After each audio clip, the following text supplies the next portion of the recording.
Good day, my name is Ice, and I am from Group 5 of Section S11 of CSARCH2, and I will be demoing our simulation project of IEEE-754 Binary-16 floating point converter.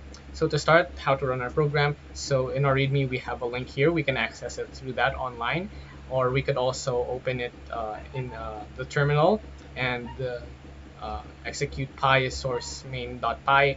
But for simplicity's sake, once you have downloaded our repository, you could simply open start server. And if you have Python installed and the paths are correct in system and user variables, you would be able to run this without any errors. So here's our converter. It takes in the mantissa and an exponent. So the mantissa takes in any type of input. So CSARCH2, and the exponent only takes in numbers. Maximum of 999, otherwise it would show an error. And then you could toggle it either base 10 or base 2. By default, it's base 10. It shows the result, and you can export the results to the file. So see, it can only be up to 999. So let's try this one first, see what happens. So it's signaled NAND, so it's a NAND. So it's an invalid input. And so yeah, it takes account for that. Let's try just a normal input in base 2, the most basic one you can think of. And yeah, normalized finite. So yeah, and then we can try exporting that to file, and it exports it to out.txt. And there you go. So let's try other special cases. How about the largest negative number? It also takes into account those.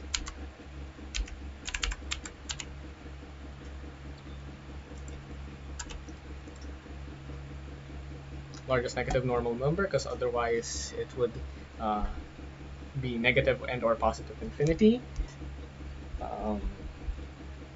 What else? How about the largest normal number? So it also takes in account that. There you go.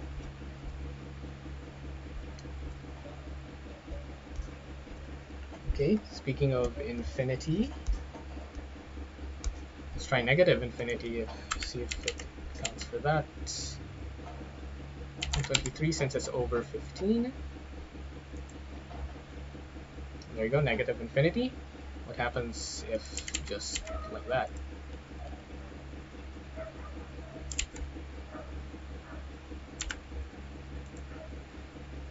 And there you go, you have positive infinity. How about zeros? Would it account for zeros? There you go, it's a positive 0 with 0, 0. What if it's negative?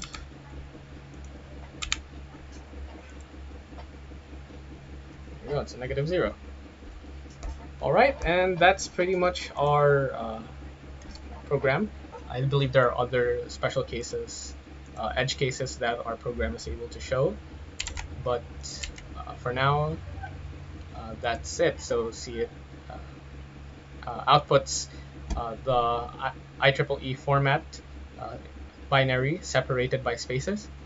It outputs what it's categorized as, and it also shows its hexadecimal equivalent over here. So yeah, that's it. Thank you for watching. Have a great day.